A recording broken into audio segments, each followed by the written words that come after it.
Morning, good evening. My name is Andrew Wyckoff. I'm the Director of Science, Technology, and Innovation at the OECD, and it's really my pleasure to welcome you to the high-level launch today of OECD's recommendation on children in the digital environment.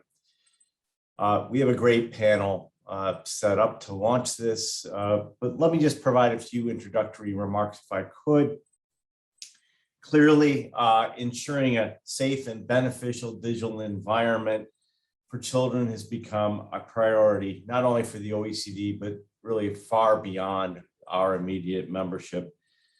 We've been working on this for almost 2 decades at the OECD, and we're delighted to have you join us here as we officially launch what I think is a really important and timely instrument.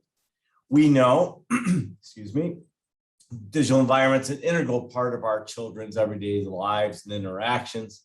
Children connect, express themselves through app, video sharing, and social media, which they use prolifically.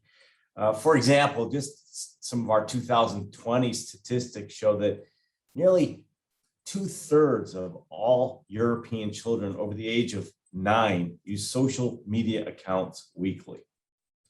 In the UK, 30% of children aged 5 to 7 had a social media account. In the US, children make up the largest portion of TikTok users. Excuse me. The benefits of the digital environment can bring benefits to children as well. And we've seen these during the COVID pandemic and the resulting confinement, where more than 1 billion children across the globe turn to digital technology to have their rights to education and information met and to maintain their social and cultural connections. And in the aftermath of COP16, we can also see that the digital environment gives children a voice in global discussions that I think traditional media probably wouldn't have given the same voice to, the so-called Greta effect. At the same time, we know the digital environment can present risks to children's privacy, even their physical safety and their overall health and well-being. And there's concerns about cyberbullying remaining a persistent and evolving threat. And we know from statistics that most teens in the United States have experienced some kind of online cyberbullying. There are also rising concerns that too much time could be harmful to children in general. In response to these challenges, the OECD Council recommendation, soft law in our parlance, provides guidance and establishes principles directed to governments as they seek, excuse me, to create enabling conditions that can balance the need to protect children from the risks from the digital environment while ensuring that they continue to reap the benefits. Today, I'm really pleased to welcome a high-level policy decision makers to reflect on the key messages of the recommendation, their implementation. With that, it's my pleasure to hand over to Chris Philp, the United Kingdom's Minister for Technology and Digital Economy, who's provided some pre-recorded opening remarks. Thank you to the OECD for the invitation to speak here today. As the UK's new Minister for Technology and the Digital Economy, I am delighted to be addressing you at the launch of the OECD Recommendation on Children in the Digital Environment. As a parent to 8-year-old twins, I know just how precious our children are to us and the continuous worry we have to ensure they are safe and protected. As we all know, the internet can be a hugely powerful force for good. The last 18 months of the global coronavirus pandemic has shown us the benefit of digital technologies, not least in making it possible for our children to continue schooling throughout. I recognise, however, that whilst the internet has revolutionised our ability to connect with each other, the impact is not always a positive one. Indeed, in the UK, we have seen worrying anecdotal reporting from child safety organisations about children's mental health during COVID-19. There is clearly a valid reason for concern. Online behaviour can be just as harmful to our children as offline. Fewer parents today feel that the benefits of their children being online outweigh the risks, with the proportion falling from 65% to 55% in 2019. In the same year, according to research conducted by Ofcom and the Information Commissioner's Office, 23% of 12 to 15-year-olds had experienced or seen bullying, abusive or threatening behaviour on the internet in the previous 12 months. These harms, as we all know, are not confined to borders or a particular society. The OECD's recommendation is therefore a welcome step in helping us all find the balance between protecting children from online risks while promoting the opportunities and benefits that a digitally enabled world provides. In the UK, we are responding to these complex challenges with one of the most comprehensive approaches to online regulation in the world because we don't think social media firms are currently doing enough. In May 2021, we published the draft Online Safety Bill, which sets out the new expectations we will impose on companies to keep their users safe online, particularly children. I would like to briefly highlight the UK's approach to protecting children online, including the use of age-appropriate technology and promoting online literacy among children. I'm encouraged to read that the UK is in line with the OECD recommendation, and indeed, in many areas, we are going further. The UK is determined to ensure that children can make the most of the benefits of going online while staying as safe as possible. It is for this reason that the strongest protections in our proposed regulatory framework and new bill will be for children.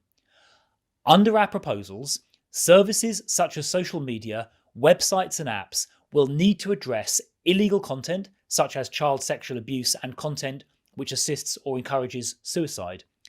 In addition, services which are likely to be accessed by children will be required to provide further protections for children from content and activity which is harmful to them, such as pornography and cyberbullying.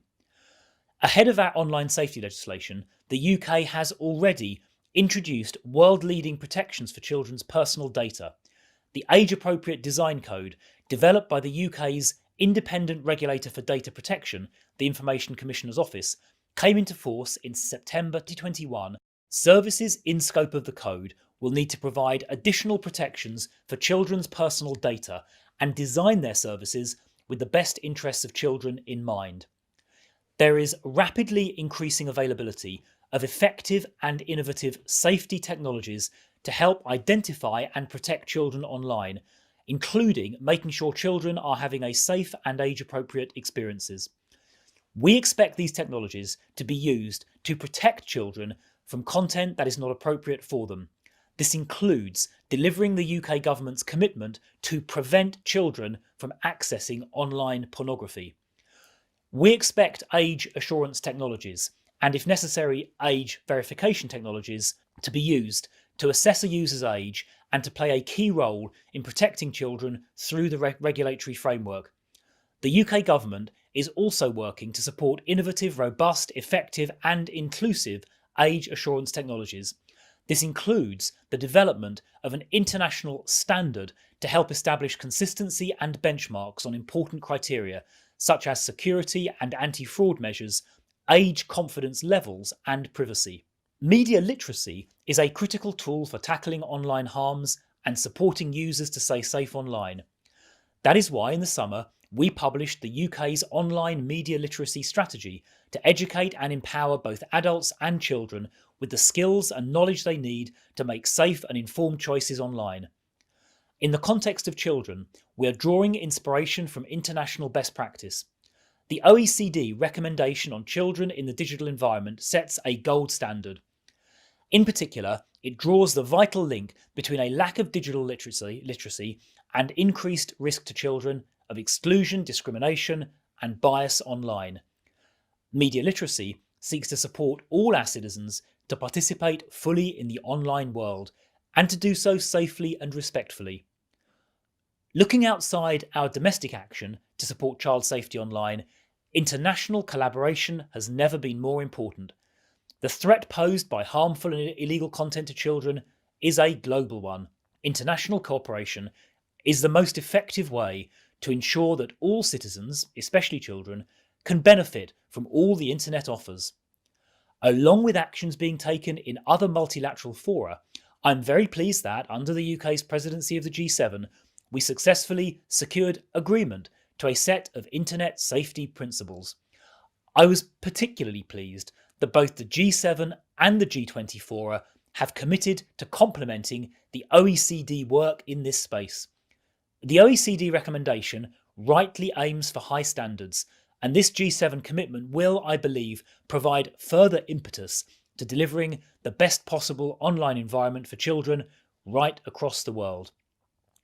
The UK will continue to drive innovative thinking in this space, share expertise, and help build international consensus that can help tackle the global issue of online harms and child safety. As you have heard, there is much that is being done to protect our children online. I am highly encouraged by the range of positive action being taken. But let's make no mistake, there is much more to collaborate on, and indeed, much more to do. This is just the beginning. Thank you for taking the time to listen.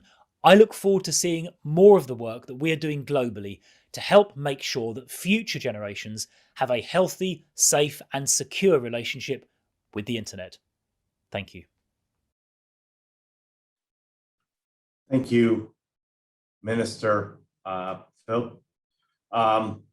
Next, I would like to invite Anna Ascani, the Undersecretary of State at the Italian Ministry of Economic Development, who has likewise provided pre-recorded welcoming remarks. Pleasure and an honor to have the chance to contribute to the launch event of the Council Recommendation on Children in the Digital Environment. Congratulations to the OECD for this great achievement. Children's safety represents one of our core values. It is our duty to protect the future generations, also in the digital environment. Digital technologies represent an opportunity for our children to develop creativity, to facilitate educational processes, and to fully express their civil liberties. For Italy, children protection in the digital environment represents a top priority. And for this reason, recently we have proposed the adoption of the G20 high-level principles for children protection and empowerment in the digital environment as one of our G20's presidency deliverables. These principles are directly drawn from the OECD recommendations. Within the G20 Digital Economy Task Force, chaired by the Italian Ministry of Economic Development, we had a frank and virtuous discussion on the risks and opportunities of the digital environment for children, in close collaboration with the OECD. Our aim was to expand the outreach of the values contained in the OECD recommendations involving all G20 countries, because we think that such an important contribution deserves the broadest diffusion and acknowledgement possible. In this spirit, we succeeded in uniting countries. Therefore, as I previously said, at the end of our negotiation in the G20 Digital Ministers meeting in Trieste, we managed to agree on the high-level principles, which became part of the Digital Ministers' Declaration. We stressed in particular the necessity to share responsibility at all different levels. Digital services and digital products providers should create a digital environment that prioritizes the protection and privacy of children, implementing adequate safety measures such as age-appropriate child safety and privacy by design. Both public and private players and platforms should therefore develop products and services able to ensure children protection from both illegal and harmful contents and activities. Another crucial aspect I would like to stress is the importance of raising awareness among parents and educators on the opportunities and risks of the digital environment. Moreover, it is key to endow children with the best tools to manage their online experience independently, harnessing opportunities, but also being aware of risks and challenges. Children protection and empowerment in the digital environment require a holistic approach, keeping together human rights, international cooperation, regulatory and ethical aspects, technological challenges, and political and educational sensibilities. For this reason, OECD recommendations present an exhaustive structure. They set up overarching principles to generally address the issue, but also define operational guidelines that governments may follow to develop concrete policies. Moreover, they deal with the international dimension of digital data flow, ensuring a cross-border protection. I am particularly delighted that also during the G20 Rome Summit, our leaders expressed their concern on this issue. They reaffirmed their commitment to protect the most vulnerable in the digital sphere, including children, and acknowledge the G20 high-level principles for children protection and empowerment in the digital environment, putting it as an annex to the leaders' declaration. I would like to echo Italy's Prime Minister Mario Draghi, who spoke out quite clearly at the end of the Leaders' Summit. It is important to follow up on the principles shared among the G20, implementing effective public policies. In this spirit, I would like to mention that the Italian Ministry of Economic Development has recently renewed the Committee on Children and Media, which ensures children's protection from harmful digital content to the constant monitoring of the application of self-regulation codes by media with regard to minors. This committee brings together representatives of public institutions and private players, including television broadcasters and association of audiovisual content producers, plus representative of the users community. Furthermore, it is noteworthy that the Italian government has recently approved the final draft of the legislative decree implementing the EU's Audiovisual Media Services Directive, which sets out enhanced rules on the protection of minors in both traditional broadcasting media and digital platforms. The new directive requires video sharing platforms to take appropriate measures to protect minors from harmful content, including hate speech and disinformation, and prohibits providers from processing minors' personal data for commercial purposes, such as direct marketing, profiling, and behaviorally targeted advertising. Let me conclude by commending the OECD for its contest efforts and work. This recommendation on children in the digital environment represents a high-level benchmark. I can assure that Italy will continue to attribute the greatest value and visibility to this issue, as it really deserves it. Thank you. Thank you, Anna. Congratulations on the Italian presidency of the G20. Lastly, but certainly not least, I want to welcome Gabriela Ramos, the Assistant Director General for the Social and Human Sciences at UNESCO, for providing her opening remarks today. Prior to joining the UNESCO, Gabriela was the Chief of Staff at the OECD, where she championed our work on children. Gabriela, welcome back. It's great to see you. Thank you. Thank you so much, Andy, for the invitation and the letter. I'm really very touched because it's true that I feel some ownership on this fantastic recommendation. But now that I'm at UNESCO and in the week that we actually approved the ethics of artificial intelligence recommendation that, you know, Andy, that's it's been approved by 193 countries. It's great to be celebrating also this fantastic recommendation. Congratulations to you, Eletra. I know how much you have been committed to this, Andras, and all the team, because it has taken really a very good time. I was reviewing the recommendation, and I think it's state of the art.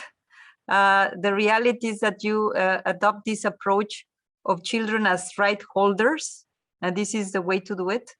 They are data subjects, and trying to apply what we know works in terms of protecting people from the downsides of these technologies, but applied in a very comprehensive manner for children, looking at the responsibilities of parents, of service providers, looking at issues of digital literacy. I mean, it's really a piece of art, and I really want to commend you.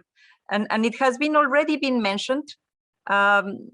As always, these technologies are good or bad depending on how you use them. But it's the responsibility of governments. And I also welcome this policy approach that you also adopted, and the fact that you're calling for legislative action, which is what we need, legislative action, because the markets can work one way or the other, but it all depends on what regulatory framework we provide.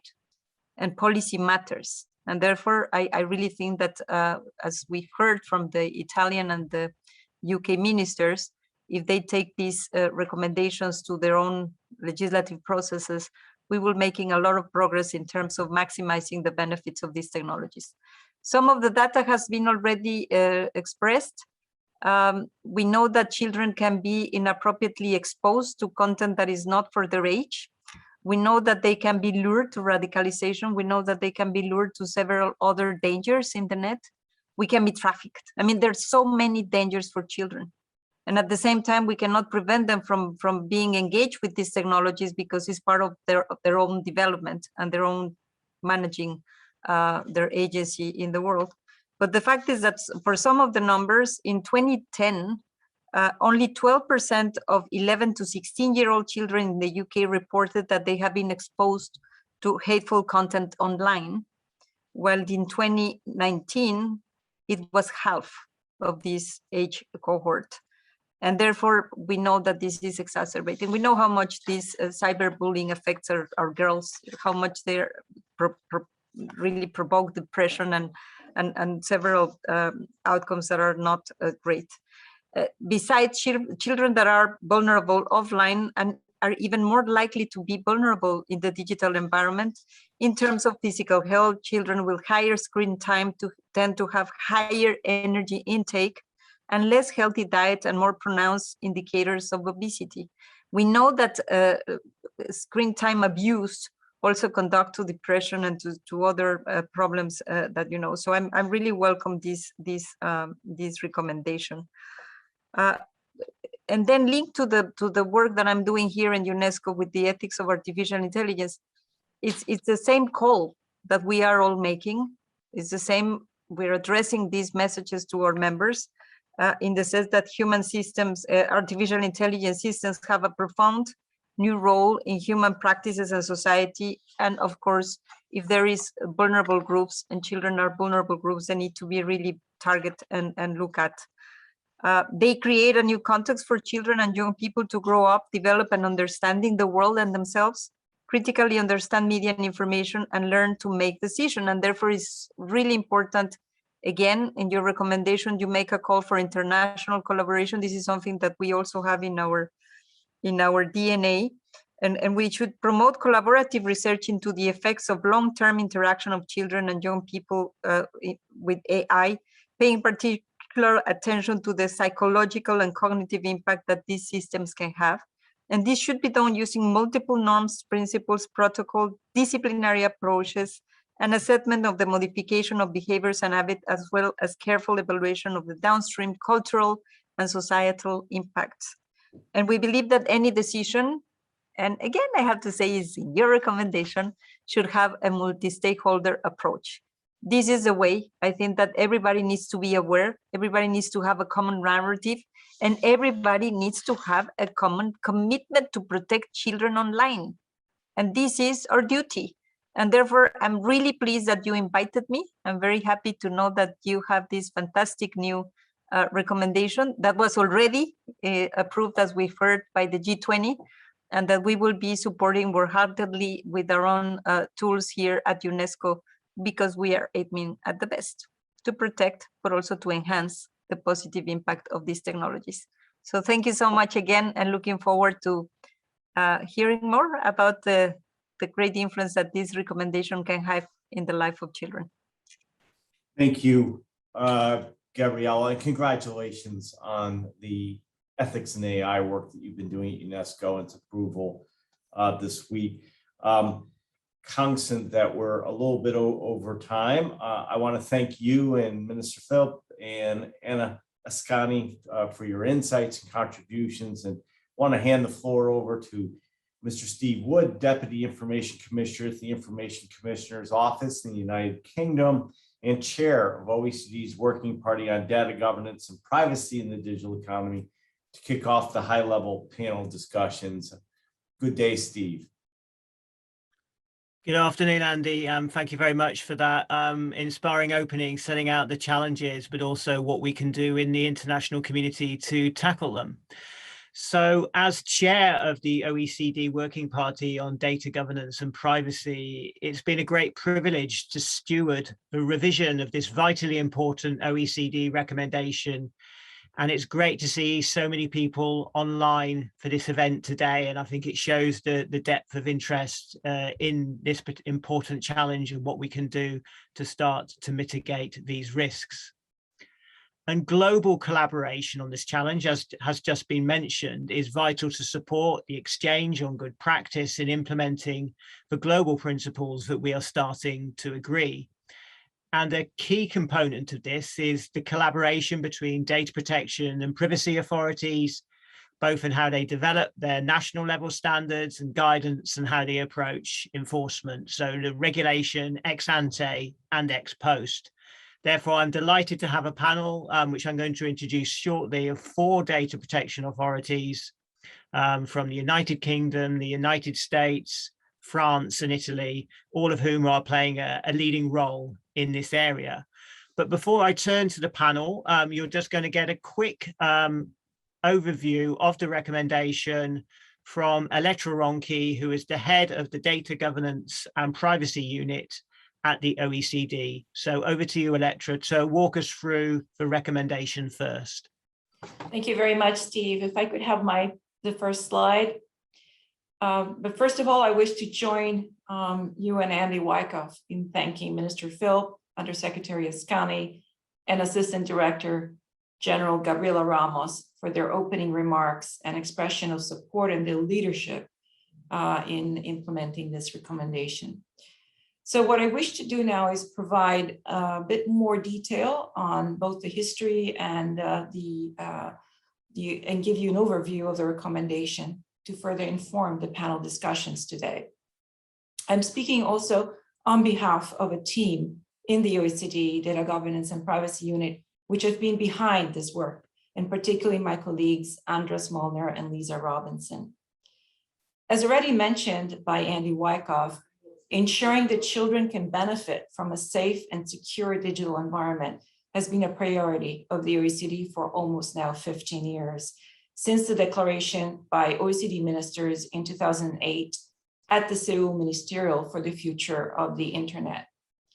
Following this declaration, the OECD Council adopted in 2012 the recommendation on the protection of children online. Now, in just a little more than a decade since its adoption, work by the OECD uncovered significant changes in children's online life and in the digital environment. And much of this change is due to both the growth in the use of mobile devices, as well as change patterns of use. And let me share a little bit more statistics. We've heard already quite a range of numbers, but what you see here is that since 2012, for example, there's been a 50% rise in 12, 15-year-olds owning smartphone devices.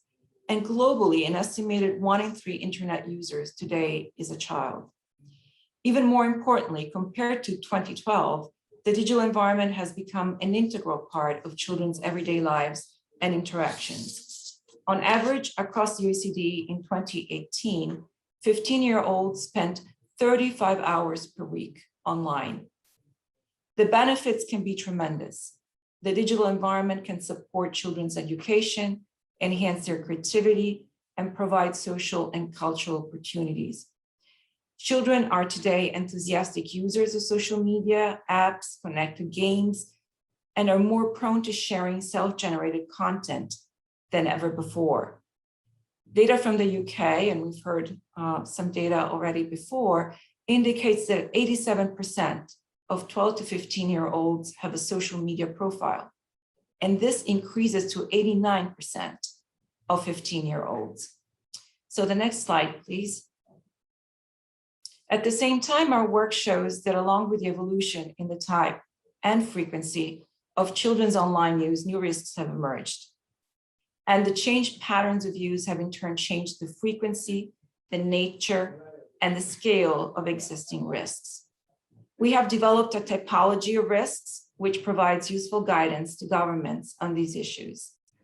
The typology recognizes 4 main risk categories: content and conduct risks, content and consumer risk. The ease and variety of ways in which children can be contacted now in the digital environment has changed the frequency and intensity of risks, such as cyberbullying, which was mentioned, and sexual exploitation. And extensive use of social media has also raised concerns regarding children's health and well-being. There are also concerns that body image disorders can be exacerbated by frequent exposure to unrealistic and altered images on social media, and we've heard how this can impact particularly girls. There are also rising concerns that too much time online could be harmful to children. Finally, in the highly commercialized digital environment, where personal data has become a commodity, children are also increasingly exposed to significant privacy risks. As a result of advanced technologies such as artificial intelligence and predictive analytics, children's data may be used for the purpose of profiling, potentially affecting their fundamental legal rights and freedoms. For example, predictive analytic models may inadvertently bias certain subgroups of children. The COVID-19 pandemic has accelerated these trends. Identifying the different risks that children may face in the digital environment and how to best respond to them has been an OECD priority. We also carried out an extensive review of the legal and policy environment, which showed that responses are fragmented and have not always kept pace with advances in technology and are not always based on sound evidence. The next slide, please. The revised recommendation on children in the digital environment is a response to this significantly changed digital landscape.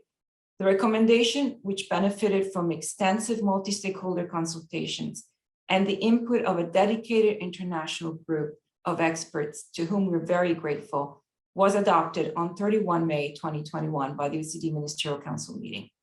The recommendation's principal goal is to find a balance between protecting children from risk and promoting the opportunities and benefits that the digital environment can provide.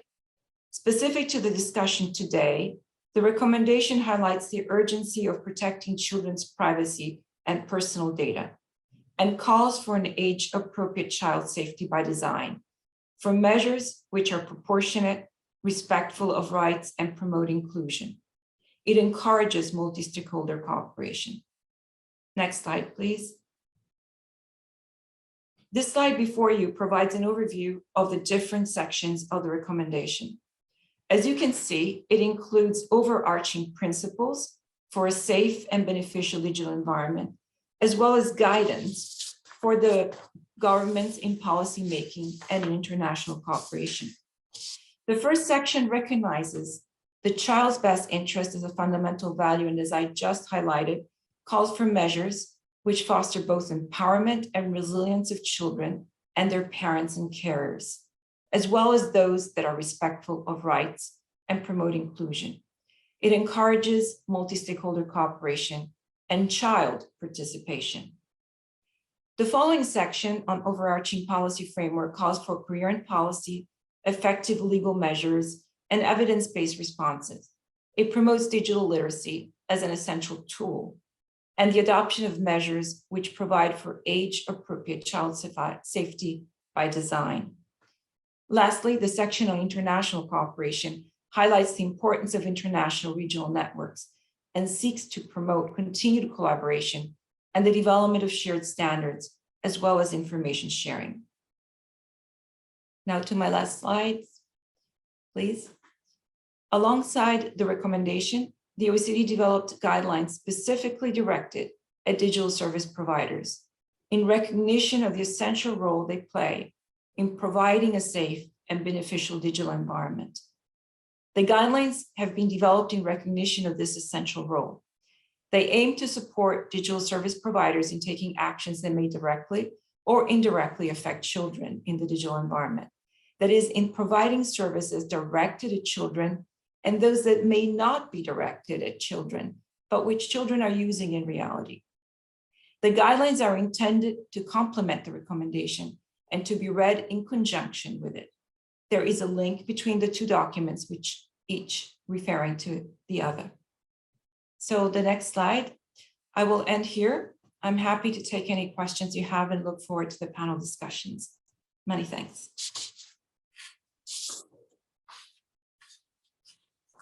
Thank you very much, Electra, for that excellent overview of the context and the recommendation itself. And also thanks go from me as well to you and the team for all the hard work for bringing us to this point where we are in launching the recommendation today. So I want to get straight on to our first panel. And we have an excellent panel here. As I said, we have 4 data protection authorities. And we're going to talk, first of all, with a focus on data. So datafication and the risks to children's privacy. And we know that data is an integral part of how online services work these days and how children use them. In terms of the data collected about children, how that data is analysed and used to track them online, whether it's their location, how they are categorised, how information is targeted at them, whether it's the personalization of social media or the targeting of online advertising, for example. So we're going to have a focus on data first. And obviously our data protection authorities on this panel can provide particularly important insight. And the first panelist I'm going to introduce is actually a colleague of mine from the ICO, Stephen Bonner, who is our Executive Director for Regulatory Futures and Innovation at the ICO. Stephen is leading the ICO's work on the implementation of the age-appropriate design code.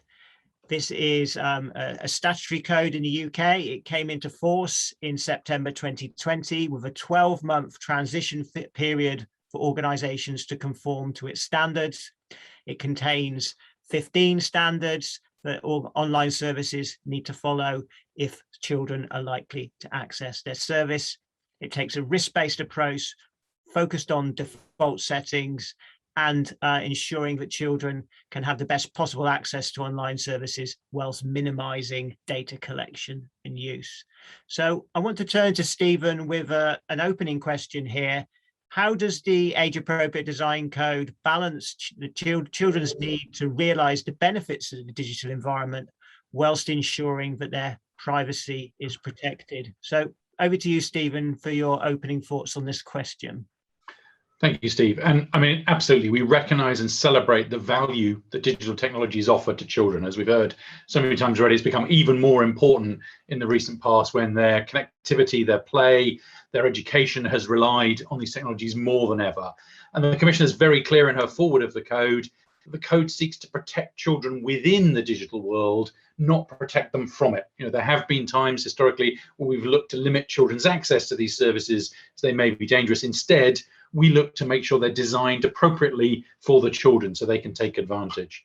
And balancing those benefits and risks of how children's data is used is inherent in the structure of the code that echoes quite closely some of the key points in this fantastic OECD work. We recognise that balancing act isn't always easy, and we have our best interest framework and accompanied guidance to help organisations balance such assessment and act on those findings. And one of the things I'm most proud about is, as part of the overall push of all these initiatives, we've seen some of the large platforms start making changes that are in the best interest of the child. Disabling targeted adverts for under 18s on several platforms, making it harder for suspicious accounts to find young people, and turning on take a break and bedtime reminders in some of the video sharing platforms, improving the way these platforms operate to allow children to embrace them and get the benefits from them while making sure their data and the right outcomes are there for the children. Thanks very much, Stephen. And can you explain a little bit more about how businesses can implement a child safety by design approach and some of the links you see with the OECD recommendation? So, I mean, the OECD calls out this idea of by design. I think that's absolutely core to it. So many of these systems were built before children were seen as major users of them, and going back and considering that. One of the examples we draw out that I think is also highlighted is around transparency.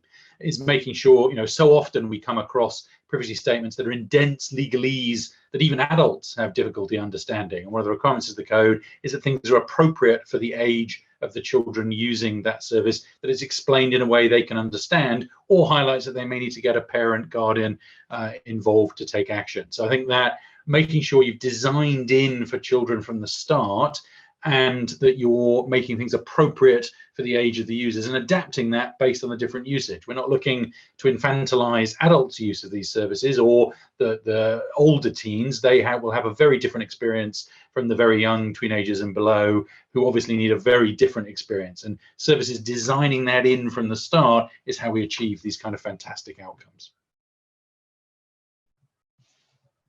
Thanks very much, Stephen, for that really helpful opening insight in terms of the approach that can be taken to safety by design and also privacy by design. I'm now going to turn to our next panelist, who is Commissioner Rebecca Slaughter from the Federal Trade Commission in the United States.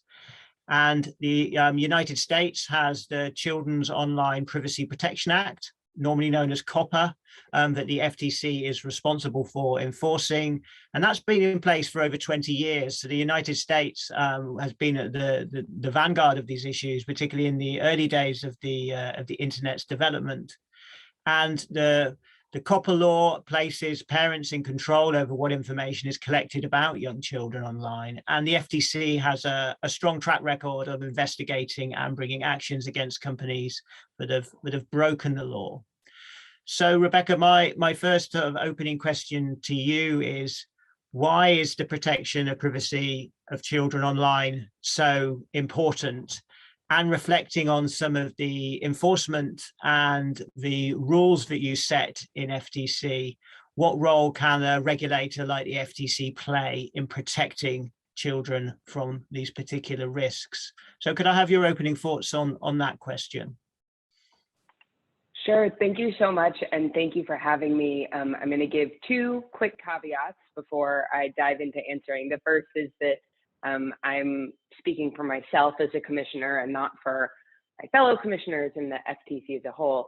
And second, very relevant to today's conversation, I have 4 children in my house who are not yet at school because it's quite early here, and they may interrupt our conversation briefly, so I apologize for that. But it also helps provide me with a really personal perspective on the importance of protecting children online, and including on some of the strengths and weaknesses of the COPPA framework that the United States has been implementing, as you say, for the last 20 years. So COPPA is a very important law, and it is at the vanguard of recognizing that children are important. Children are different from adults in some material ways, and they're particularly vulnerable online in ways that we as policymakers, as regulators, need to be attentive to. COPPA, as you said, the idea of COPPA is to give parents control over what data is collected about their children. This is a laudable goal. As a parent, I appreciate the idea. I also hate it because I know that my ability to actually control everything my children do online, given how ubiquitous it is in their lives right now, is functionally impossible. And the burden that it places on parents to make all of those decisions can become really untenable. So I very much appreciate the privacy by design approach and the shifting of the burden to the service providers and the product designers who are in a better position to make sure that the services children are accessing are going to be safe. The other thing that I think is a really important element is, I just 100% lost my train of thought. Sorry, give me 1 second to bring it back because I heard a loud noise upstairs. So making sure that it's not just parents having to make all of the decisions and that regulators are working together. Oh, and the concept of data minimization. This was the other thing I was going to say. We talk a lot about privacy, and privacy is important. And COPPA is really targeted as a children's privacy law to prevent data from being collected about children. But as we've heard articulated very well this morning, the risks children face online are not exclusively privacy risks. They are also risks related to dangerous content, risk to their mental health, risk to their autonomy. And so making sure that we are targeting the market behavior that generates that risk in the first instance, that can amplify problematic content, that can increase engagement and get children hooked on particular services, that goes beyond the concept of privacy specifically, and is a really important piece of the conversation. So the last point I'll make is that, as you noted, COPPA's 20 years old. We're currently reviewing the COPPA rule that we passed to implement it.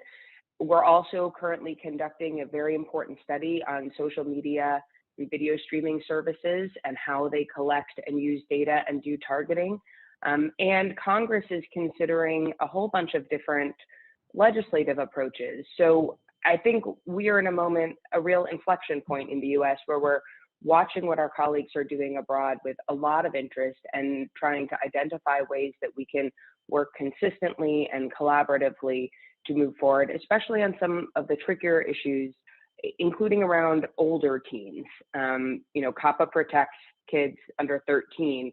We know that that is not a hard line of where challenges start or end. So these are all important issues that we very much appreciate the opportunity to engage in and look forward to continued conversation.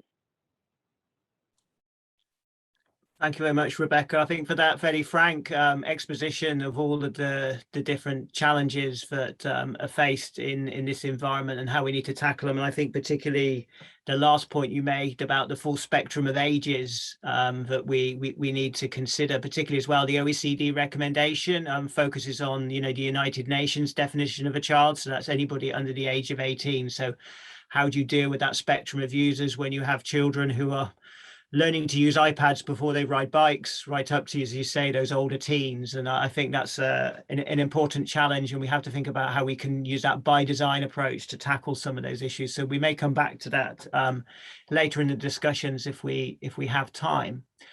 I now want to turn to our next panelist, who is Francois Pellegrini, who is the Commissioner for European International Affairs, Cybersecurity, Development, Digital and Educational Issues at the CNIL in France, the Data Protection Authority there in France. And I look forward to hearing more from Francois about the work that the CNIL is doing. They have recently released recommendations to support children, parents and educators and digital service providers in ensuring a safe and beneficial environment for children. So we look forward to your initial observations, Francois. The floor is yours. Thank you very much, Mr. Moderator.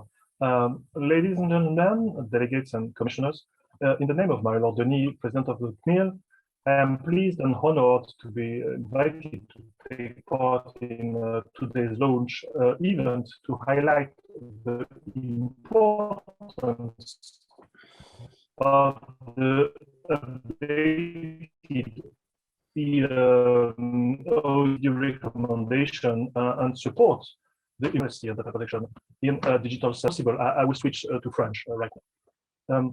Donc, effectivement, l'adoption de la recommandation révisée de l'OCDE sur les enfants dans l'environnement numérique et des lignes directrices à l'intention des prestataires de services numériques contribue clairement, selon nous, à la mise en place d'un nouveau paysage juridique, à la recherche d'un équilibre entre autonomie et protection des enfants.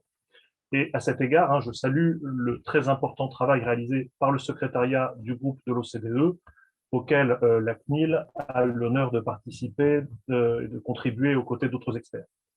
Nous pensons qu'il vient utilement compléter, à cette échelle internationale, les outils qui ont été développés depuis plusieurs années par les autorités de protection des données pour garantir aux enfants une réelle protection de leur vie privée et de leurs données à caractère personnel. Selon nous, il est en effet essentiel de fournir aux parents et aux enfants les moyens de faire face aux défis croissants posés par la numérisation de la société et qui se concrétisent notamment, comme il a déjà été rappelé, par trois ensembles de développements supervisés en ligne.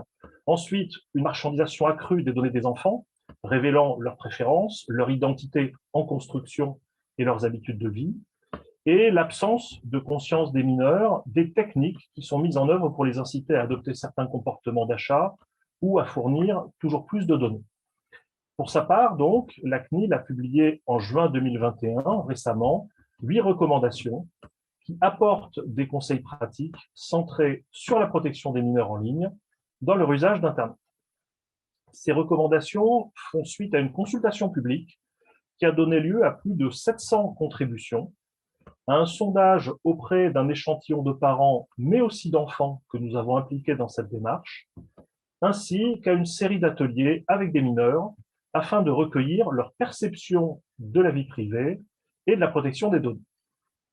Avec ces recommandations, la CNIL a souhaité donner les clés aux parents et aux mineurs pour trouver un équilibre entre autonomie et protection de la vie privée. Une des difficultés rencontrées a notamment été d'adapter ces recommandations à la diversité des pratiques et également au niveau de maturité des mineurs. La notion de consentement ou encore le rapport à l'autorité parentale d'un enfant de 6 ans est clairement bien différent de celui d'un adolescent de 16 ans. De même, il nous a fallu prendre en compte le caractère évolutif des capacités de discernement et de compréhension des enfants. Dans cet esprit, les recommandations s'articulent autour de 3 axes forts. Premièrement, pour les mineurs, prendre en compte leurs besoins d'autonomie et leurs droits, tout en assurant leur protection en ligne. Pour leurs parents et éducateurs, affirmer leur rôle fondamental d'accompagnement dans cet environnement numérique. Et troisièmement, pour les fournisseurs de services en ligne, leur faire prendre la mesure de leur responsabilité accrue à l'égard des mineurs afin d'offrir des services en ligne respectueux de leurs droits. À ce stade, je souhaite vous présenter rapidement certaines de ces recommandations pour illustrer comment se traduisent en pratique les principes que j'ai évoqués précédemment. Par exemple, donc, la recommandation numéro 2 de la CNIL encourage les mineurs à exercer leurs droits afin de les rendre acteurs de la protection de leur vie privée. Et ainsi, afin de faciliter l'exercice effectif de ces droits, la CNIL recommande que toutes les mesures nécessaires soient prises par les fournisseurs de services pour expliquer de façon claire et compréhensible la démarche et les voies de recours accessibles.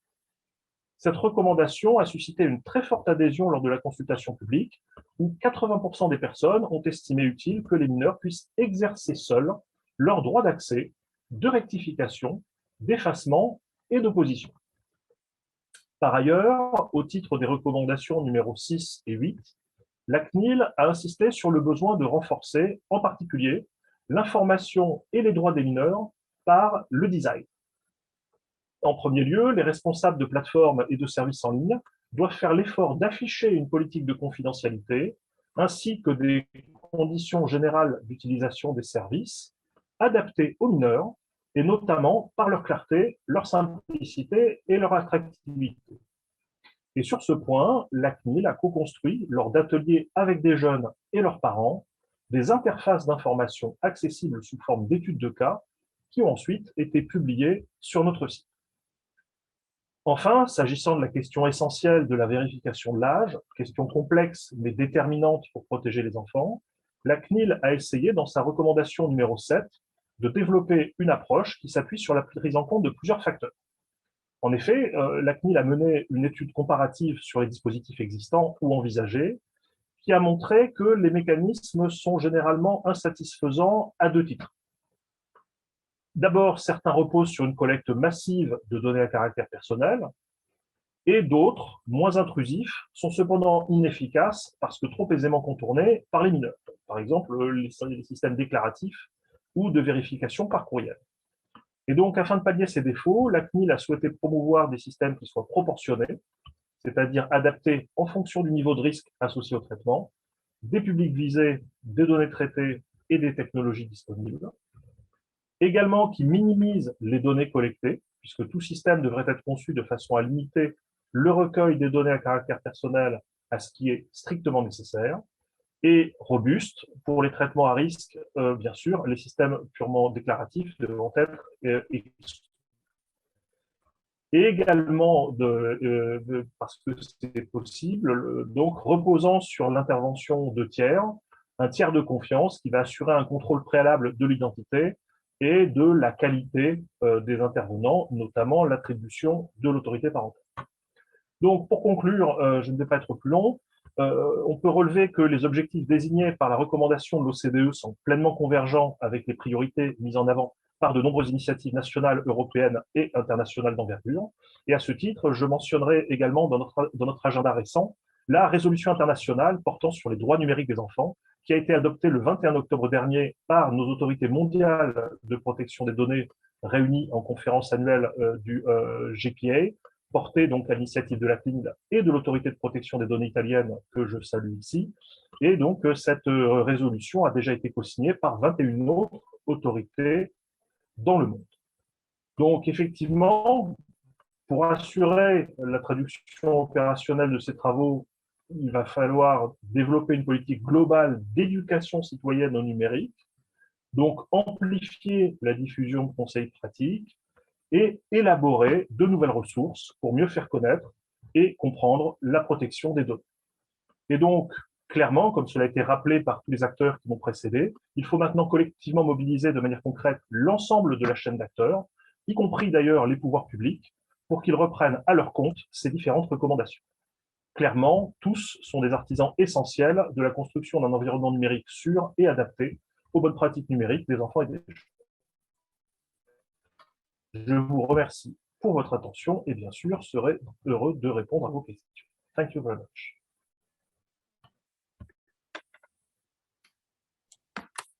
Thank you very much, Francois, for that very fascinating insight into the work you've done in France. I think particularly the work you've done with the extensive consultation. I think the impressive number of people you work with, I think you said over 700 people in France. So I think that's a very important component of this work in terms of how you engage stakeholders, including children, within the work.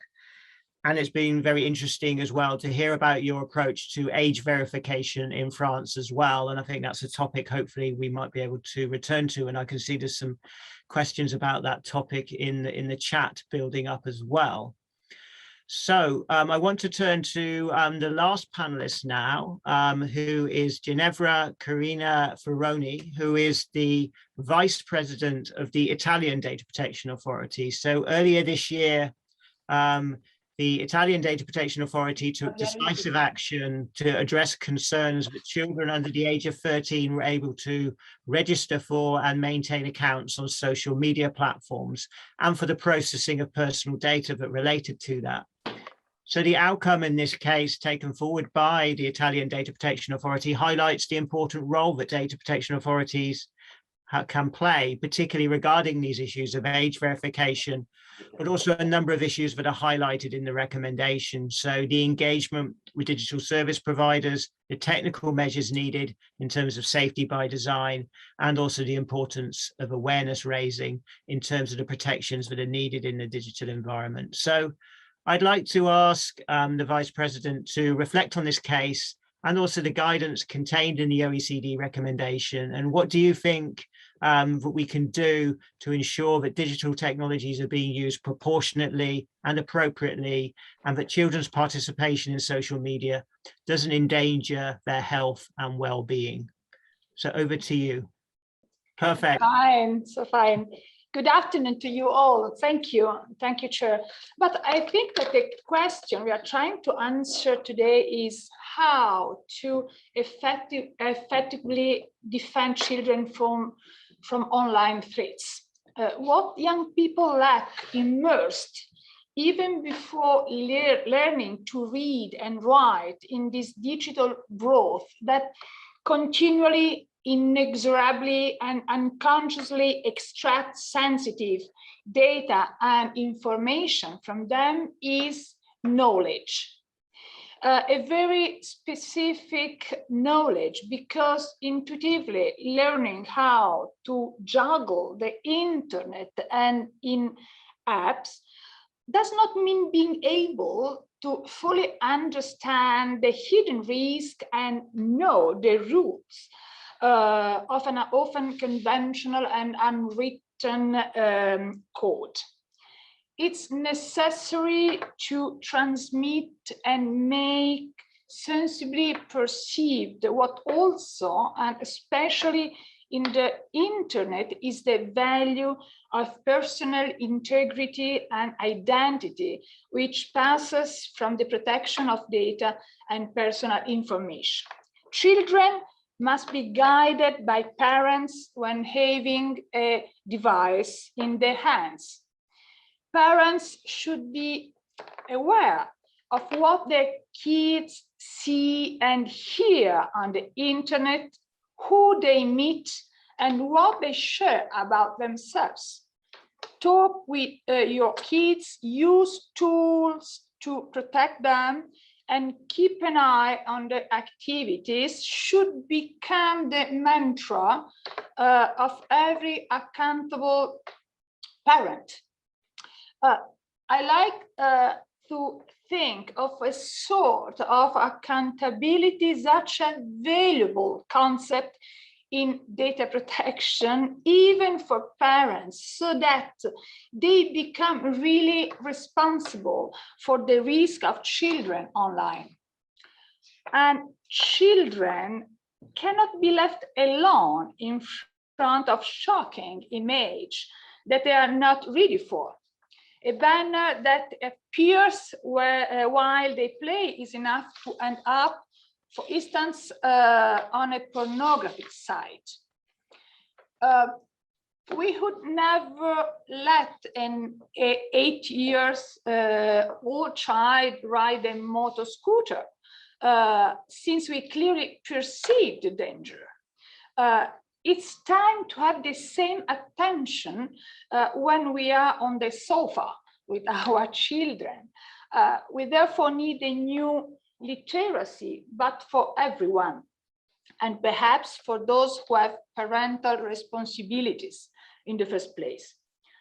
And just a few words about our activity in Italy. The Italian Data Protection Authority has been the first one moving to enforce the provision of Article 8 of the GDPR, which established a limit age for the validity of children's consent to the direct offer of information society services.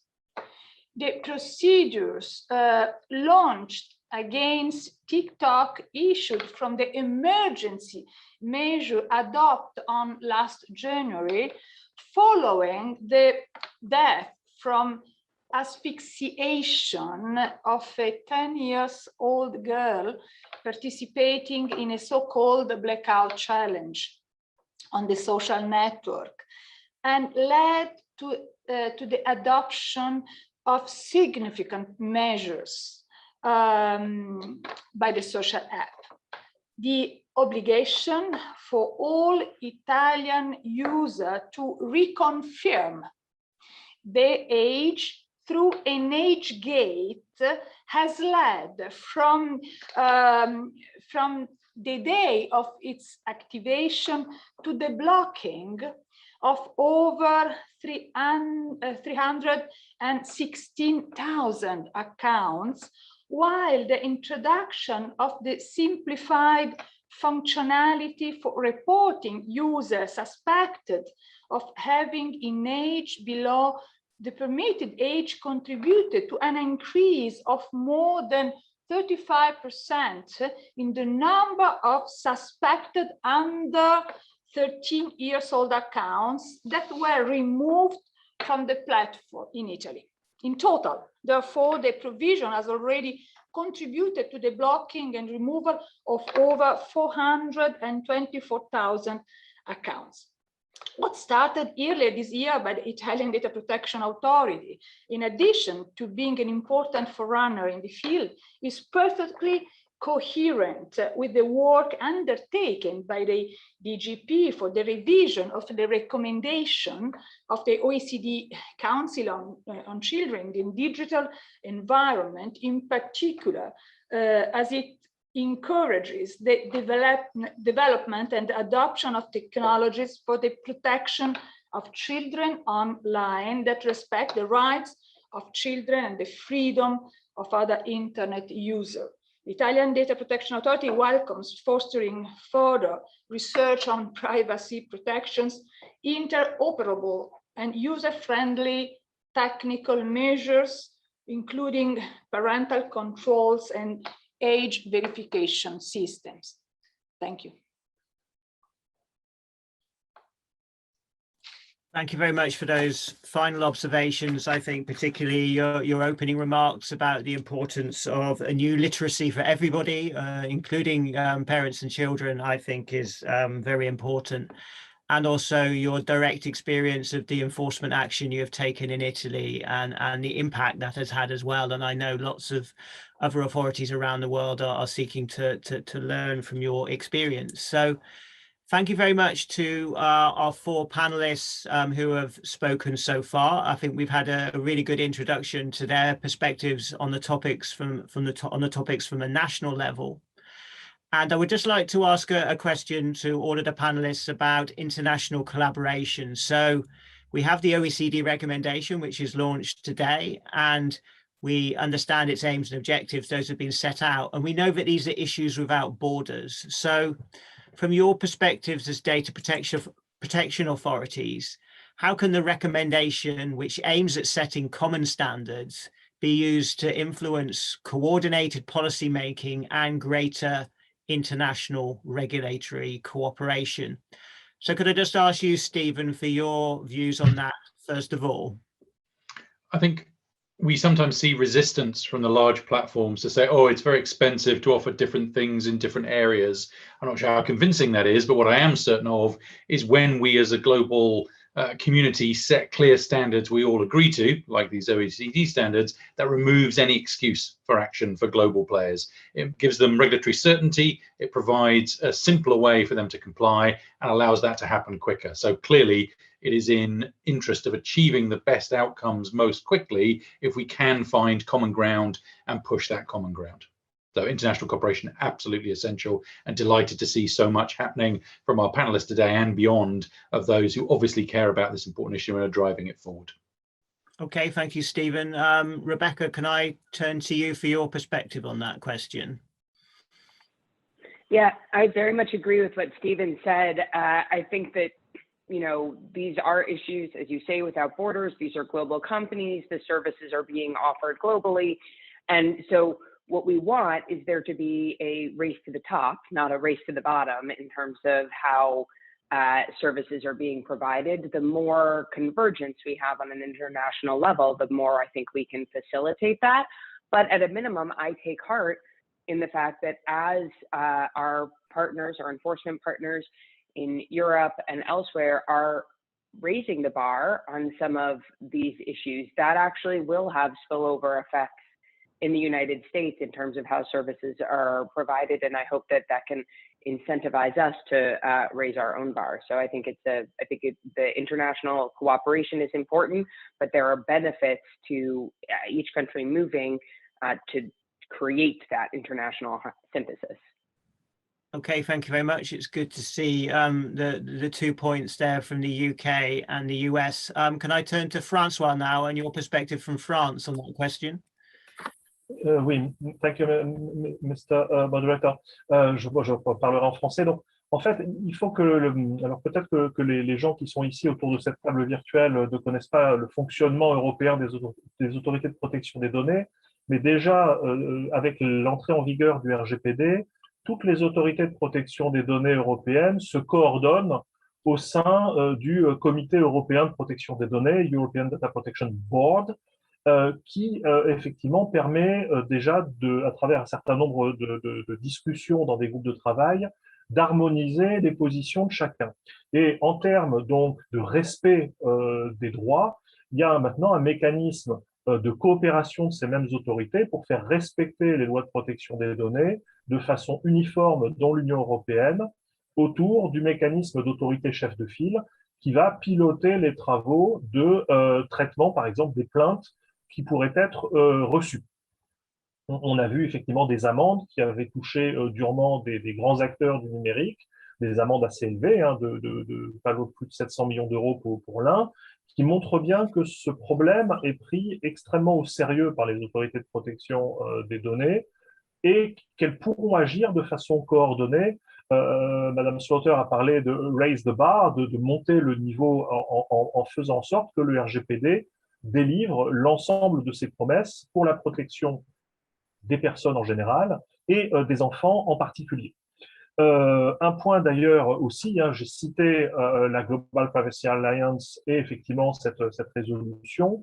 Il existe au sein du GPA un groupe de travail spécifique qui s'appelle le Digital Education Working Group, qui est piloté par la CNIL actuellement, qui sert à l'échange d'expertise entre autorités de protection des données pour effectivement faire en sorte qu'il y ait un alignement des standards et ensuite donc un alignement des actions de mise en conformité des acteurs, soit par la concertation, soit par la sanction, dans les cas les plus graves et irrémédiables, j'allais dire, par l'ampleur des violations qui ont déjà été mises en œuvre.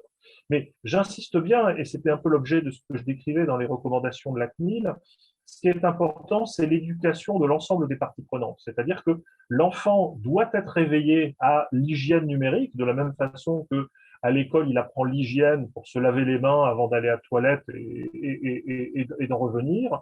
Je pense que l'éducation numérique doit inclure cette hygiène numérique, mais bien sûr, il ne faut pas faire peser ça intégralement sur les épaules des enfants, elles sont bien trop fragiles, mais l'éducation des parents, l'éducation des accompagnants est aussi important. Je voyais dans le chat une question disant Frances Rogan a parlé du fait que tous les parents devraient connaître les nanotechnologies.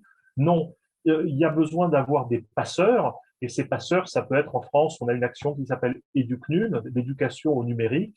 Je pense qu'il est important que cette culture du numérique se développe de la même façon qu'il y a une culture des dangers de la voiture quand l'automobile est arrivée. C'est un processus, bien sûr, qui est plus long parce qu'il faut éduquer. C'est sur parfois une génération que l'éducation et une technologie se met en œuvre. Mais clairement, au niveau européen, il y a une coordination extrêmement forte des autorités et une volonté aussi extrêmement forte de ne pas laisser les enfants sur le bas-côté de la route en termes de protection de leurs intérêts. Merci.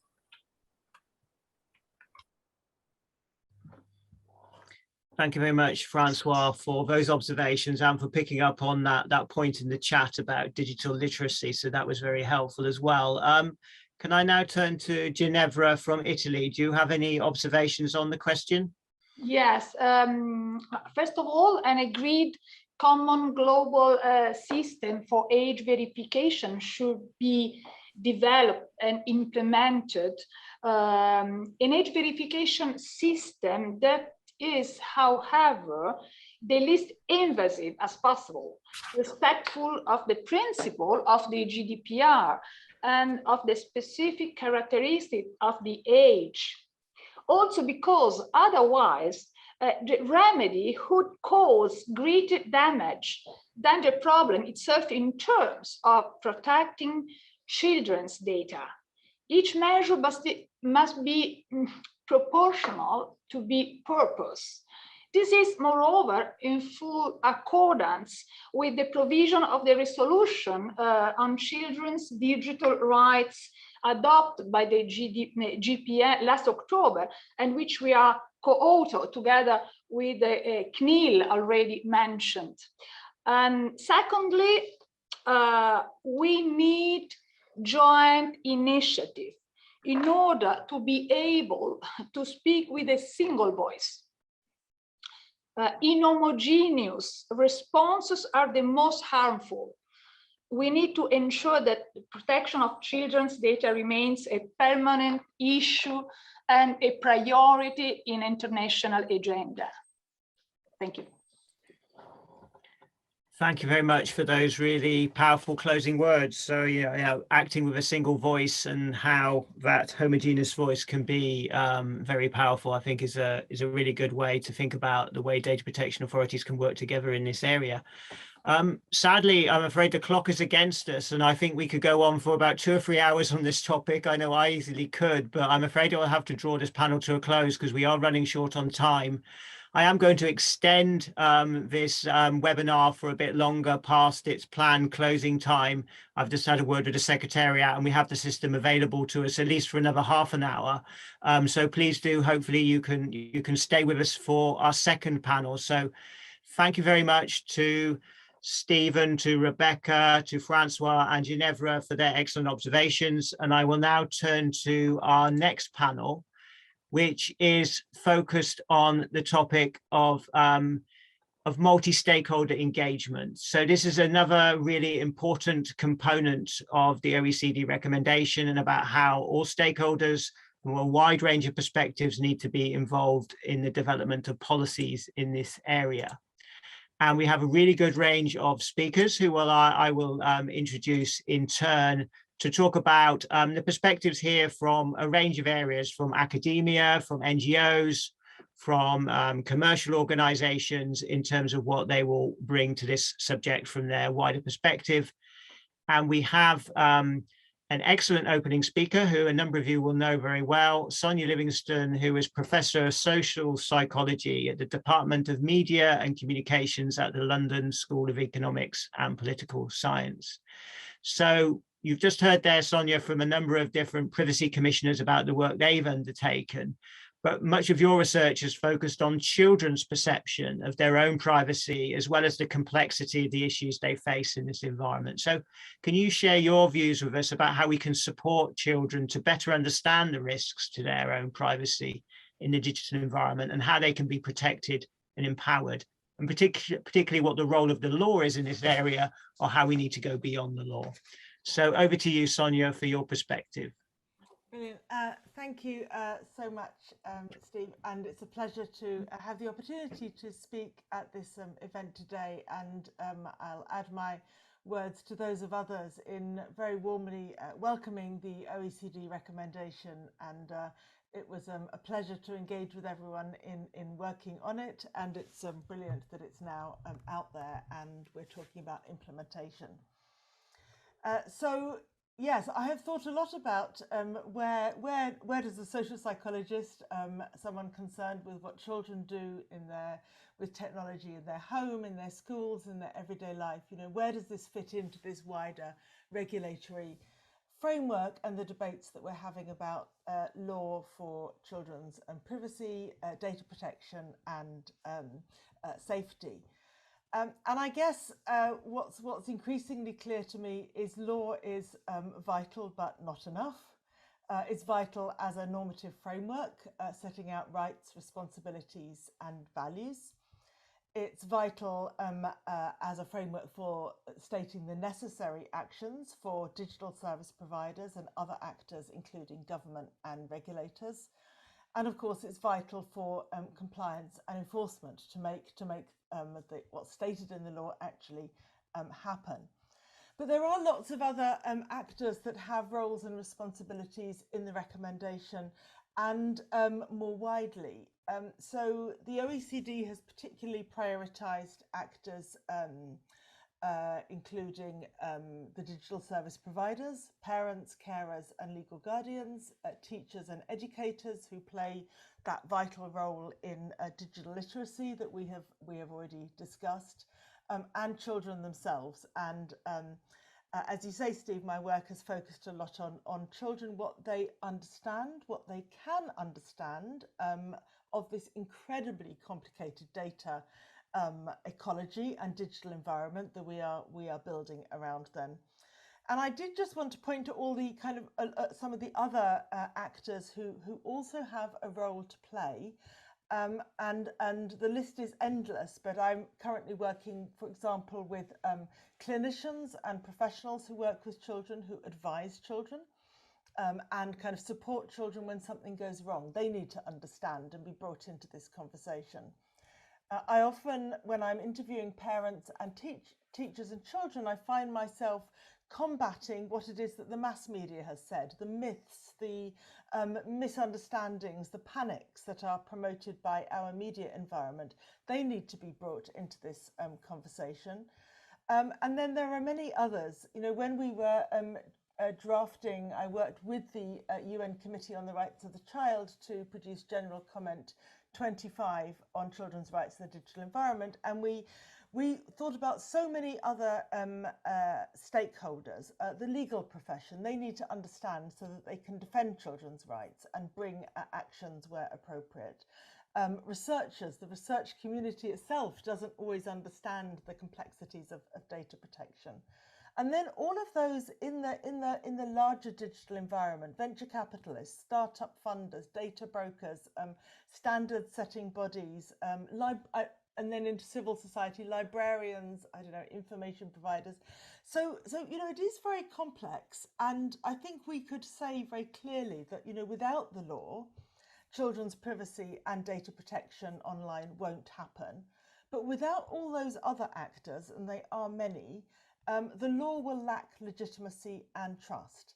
And that legitimacy and trust depends on the law being seen as effective and meeting civil society and children's needs and rights. And it needs to be something that people work with, not work against.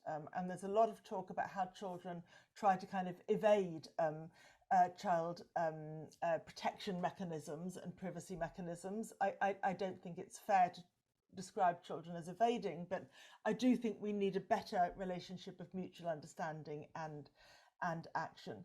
So the law can only do so much, and it builds in a role for all of those other actors, all of whom need training, information, all of whose role needs to be kind of recognised in the step towards implementation, troubleshooting, dealing with, you know, responding when things go wrong. So somehow we have lots of stakeholders' activities kind of co-involving together. And those other stakeholders, what parents do, what teachers do, but all the others, is really crucial in making sure that the law is applied in ways that are nuanced and context dependent. And I hear this a lot from families in relation to something like age limits or age verification. You know, what is appropriate for a child of 13 or 15 or indeed 9? Parents have long thought this is actually something that I decide in my home. And we're kind of outsourcing that in a way to the law. But parents still have that expectation of some flexibility, and they will find a way to exercise that flexibility. And there are some interesting questions, again, about whether we work with them across civil society and the law, or whether that relationship becomes somewhat distrustful and conflicting. So I just kind of wanted to point to lots of stakeholders involved who are surrounding the child, I think very often kind of well-intentioned, and it's within that framework that children are trying to kind of act meaningfully as actors themselves, but they turn to lots of stakeholders who are those who are around them, and the law for them is somewhat distant, and the digital ecology is incredibly opaque and complex. So there's a lot of intermediaries I wanted to kind of bring into the conversation. Thank you. Thank you very much, Sonia. You can really hear, I think, the benefit of all of the different pieces of research you've done there coming forward in terms of that advice. And I particularly like the idea of all of the different stakeholders surrounding the child and how we've got to sort of focus on that, I guess, as a sort of a jigsaw puzzle, and make sure we understand the context of all of those different actors, because if we panic and only focus on different things, we won't ultimately come up with the solutions we need for the long term. So that's fascinating insight, and hopefully we can come back to that in a minute. I want to turn to our next speaker now, who is Chris Payne, who is the Director for Digital Responsibility, Government and Public Affairs at the Lego Group. And of course, Lego needs no introduction. I'm sure most of us have played with Lego at some point. We look forward to hearing about Chris's work in terms of the different products and services Lego have, and how digital service providers can enable children's creativity, social connection and education, and also the protections that need to be in place with regard to the different risk. So over to you, Chris, to tell us a bit about how Lego Group will be putting these guidelines as well that we've been talking about into action, as well as these challenges, addressing these challenges. Yeah, thanks, Steve, and thank you for the opportunity to take part in this important development. Today, in addition to the Lego brick, the Lego Group engages with millions of children around the world through a broad portfolio of digitally enabled play experiences, from connected toys and social and creative platforms through to digital games and augmented reality apps. Why? Because we believe in the potential of digital technology to augment and enrich the experience to the benefit of children. While the physical Lego brick will remain fixed at the core of our engagement, we see technology as enabling us to provide more children with access to the types of experiences that unlock their creativity, build lasting friendships, and bring joy. And so we do have a strong perspective on the future of digital technology and how it can work for children. It is a perspective guided by almost a century of building trust with families around the world. And perhaps unsurprisingly, it's a perspective that starts with safety. For the Lego Group, safety is not a new concept. In the analog world, delivering systematic safety in toys has been of paramount importance for decades. Physical, hygiene, flammability, safety assessments are complemented by drop tests, impact tests, and of course, for those who have young children will know, bite tests in addition to that. In other words, safety is ingrained in our culture. That is why we've invested heavily in 100% pre-moderation of user-generated content across all our child-facing platforms. It is why we've had a 5-year-long partnership with UNICEF to drive systems change internally. And it's why we've opted for one of the most robust forms of verified parental consent prior to giving children access to more advanced functions within our experiences. Now, we do this not because we necessarily want to make the safest product, but because we want to make the best product. But we understand that safety is critical to achieving that. Safety, alongside privacy and transparency, all called out in the guidelines, represent the foundation upon which the benefits of technology to children can be made responsibly available to them. At the Lego Group, we have and will continue to welcome a robust legal minimum standard for digital safety specific to children.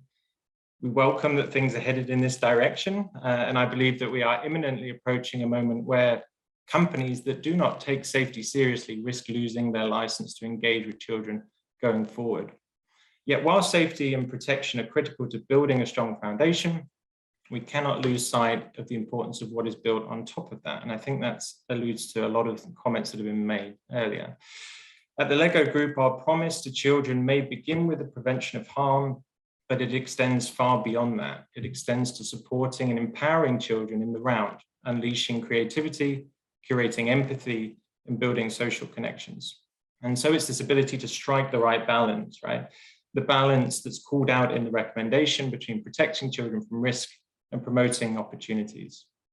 This is why it's so important for governments around the world to frame digital safety and indeed privacy laws in the broader context of children's rights and well-being. Future governance must ensure safety is proportionate to risk, yes, proportionate to age, yes, but also proportionate to opportunity.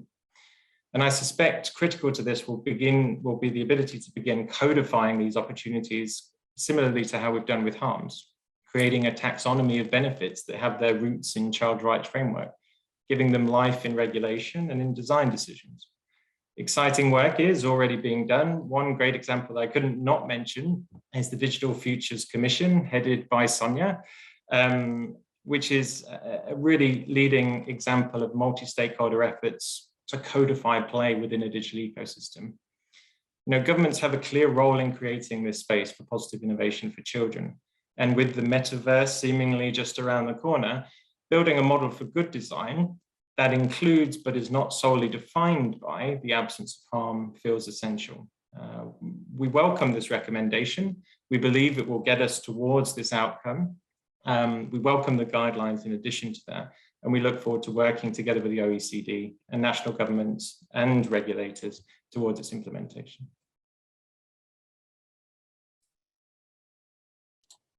Thank you very much, Chris, for that practical insight in terms of how you're really integrating these approaches into your work at Lego, and how sort of digital safety by design is being developed in practice as well. So that's a really helpful insight.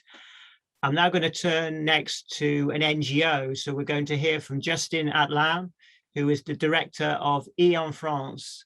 So Justine's NGO offers assistance to children and families in responding to risks such as cyberbullying and abuses online. And I know that you've recently met with President Macron to discuss the rising concerns about these issues in France. And of course, the OECD recommendation specifically addresses these risks.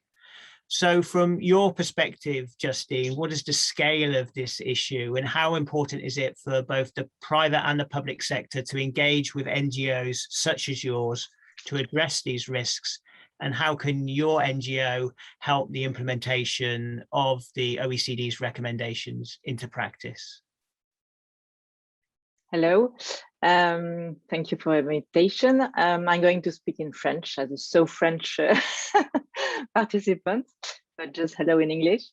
Donc, merci beaucoup. Et évidemment, on accueille avec soulagement et enthousiasme ces recommandations de l'OCDE qui sont complètement alignées avec nos pratiques et je suis ravie de retrouver autour de la table effectivement d'autres NGO, Sonia Livingstone qui est effectivement sur Yo Kids Online depuis très longtemps. Enfin voilà, donc on est vraiment ravis que vous nous accompagniez avec ces recommandations.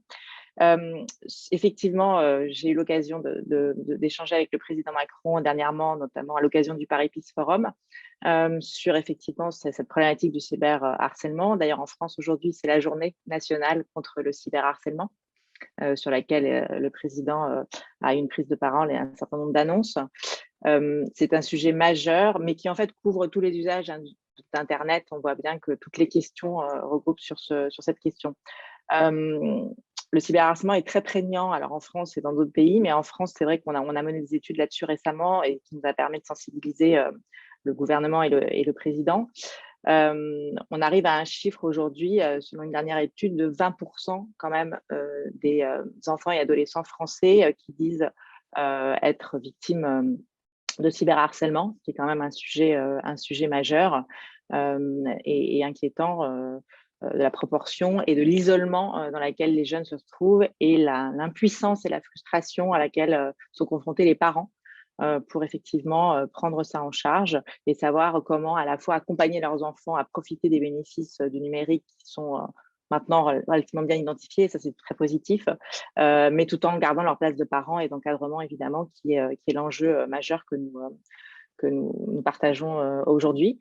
Sur les chiffres que nous avons, c'est évidemment beaucoup sur des réseaux sociaux. En France, ce sont le top 3 des réseaux sociaux, c'est Snapchat, YouTube et Instagram qui sont les plus utilisés, avec un âge moyen du premier équipement qui est à 10 ans, ce qui est quand même très, très, très jeune, et 80% des 11-12 ans qui basculent avec un smartphone. Les jeux vidéo sont pas épargnés, un enfant sur deux est sur ces sites-là et on en a déjà 40% au primaire en France, c'est-à-dire avant 11 ans qui sont sur ces plateformes. Et au-delà du cyberharcèlement, on a quand même un enfant sur deux qui dit avoir été témoin ou victime de cyberviolence, puisqu'on a d'autres sujets évidemment que celui-là. Comment est-ce qu'effectivement, en tant qu'NGO, on peut mettre en pratique vos recommandations et les aider? Alors, le besoin de coopération entre acteurs, je crois qu'on y est tous confrontés depuis le début. Nous, oui, en France, c'est un peu notre ADN, je dis toujours, puisqu'on a 3 actes majeurs qui incarnent vraiment cette coopération sans laquelle on n'aurait jamais rien pu faire, qui sont l'obligation en France depuis 2005 de mettre un contrôle parental gratuit par défaut pour tous les abonnés à Internet. C'était en 2005 et ça a été fait grâce à l'action des opérateurs qui ont été volontaires pour le faire, la pression évidemment du gouvernement et les ONG qui ont participé à faciliter cela et à accompagner cette démarche et à la suivre et à la surveiller quand même pour être sûr que les engagements étaient tenus. Comme je l'ai mentionné au début, e-France opère la helpline française du programme européen Safer Internet. Et dans ce cadre-là, on a signé un certain nombre de principles, notamment en 2009, qui engageaient les plateformes. Et je crois que dans l'ADN aussi de ce programme Safer Internet, c'est vraiment la coopération et la collaboration. Et c'est à ce titre-là qu'en tant que helpline, on arrive à faire retirer très très rapidement des contenus qui sont préjudiciables pour des mineurs, notamment de cyberharcèlement auprès des services de modération des plateformes, parce qu'il y a une coopération engagée dès le début avec une volonté politique forte et une confiance qui a pu être établie entre des acteurs économiques et des ONG. Et puis en France, on a cette prise en charge du harcèlement qui a été fait depuis 10 ans et on a mis ça au service d'un ministère français de l'Éducation nationale qui s'appuie sur effectivement cette collaboration qu'on a avec les acteurs du numérique pour aider les enfants en situation de risque. Donc à l'inverse, je dirais que je ne vois pas comment on peut faire autrement finalement que de coopérer parce qu'effectivement, on est face aujourd'hui voilà, à des enjeux qui ont une taille, une dimension mondiale comme on le sait tous, avec des enjeux techniques sur lesquels il y a encore une inégalité de connaissances et de compétences, y compris vis-à-vis des acteurs politiques. Et on a besoin, nous, de faire le lien et d'être parfois ensemble, politique et NGO, face à ces acteurs numériques. Le juridique aussi, on le voit bien, est nécessaire, mais pas suffisant, comme l'a très bien expliqué Sonali Livingstone. Et le dialogue entre acteurs voilà, doit être absolument permanent, notamment sur ces questions actuelles qu'on partage tous de la vérification de l'âge, qui paraît incontournable et central pour pouvoir continuer à protéger les gens sur Internet, les enfants et les adolescents. En France, on a initié cette démarche de dialogue récemment au sein du groupe de travail qui en France a la chance de copiloter dans le cadre du think tank Renaissance numérique, qui vise justement à collecter voilà, l'état des lieux, je dirais, et apporter un regard critique sur le cadre légal européen et français qui est applicable aux plateformes en matière d'accompagnement et de protection des mineurs en ligne, et notamment de vérification de l'âge, et sur les outils techniques dont ils disposent pour appliquer ce cadre. Mais on voit bien que si on est tout seul face à eux ou que les politiques sont seuls face à eux, on reste dans des dialogues bilatéraux, et le multilatéralisme est indispensable, évidemment, à cet égard. Donc voilà, je pense que c'est comme ça qu'on peut continuer à le faire. En tout cas, nous, c'est vraiment notre ADN et encore une fois, on n'aurait pas pu avancer autrement. Merci beaucoup. Thank you very much, Justine. That was a very helpful example of multi-stakeholder engagement in practice and what you've been able to achieve in tackling cyberbullying in France, and the partnerships and the links you've been able to make in delivering your program. I now want to turn to our next speaker, who is Stefan German, who is the Chief Executive Officer at the Foundation Botnar. So the Botnar Foundation champions the use of artificial intelligence and digital technology to improve the health and well-being of children and young people. And as you will see from the OECD's typology of risks, which is a document that the recommendation drew on, artificial intelligence relating to children was identified as one of the new risks when the recommendation was revised for this new version. So it is an important concern for policymakers. So my opening question to you, Stefan, is how can we ensure that AI and digital technologies help children's health and well-being, and also harness that promise while safeguarding them from the other risks at the same time? So over to you for this really important future gazing question, which is getting ever closer to us. Well, thank you very much, Steve. And it's a great privilege to be part of this panel, and specifically interesting to have so many regulators on here who daily struggle to deal with ever rapidly increasing advances in technologies and science. And, you know, as it is critical that the OECD has come up with these recommendations, I think, you know, you will probably know very well, and Stephen Bonner even more so, that this issue of anticipation is so critical. To some extent, this recommendation should have probably been in place 7-8 years ago. So I think we need to challenge ourselves, whilst we celebrate today that they are being launched, that we deal with a very dynamic environment where we need to rethink fundamentally how we do regulate in constantly rapidly changing dynamic environments. And so listening to this panel, I actually fairly adopted, whilst listening, my prepared input, because quite a number of things have been said and I don't want to repeat them. So I take a bit of a bigger picture first. I've been a child rights practitioner in Africa and Asia for most of my working life. And I'm wondering whether what we do at the moment isn't a little bit of patchwork here and there, whereas not fully addressing some of the underlying mindsets that have been created by the digital stakeholders in the last 20, 30 years. And what do I mean with that? We probably need to recognize that digital and data is a global commons like the sea, like the air, and like space. And we have developed international treaties to handle with these global commons. And digital has become one of these new commons. It's all around us. We can't do basically without it. And so do we need to move forward into new approaches? I would like to make reference, and our foundation recently awarded a large grant to Amnesty International, their tech team, pending signing of the grant agreement. But they have been advising a Netflix documentary called The Social Dilemma.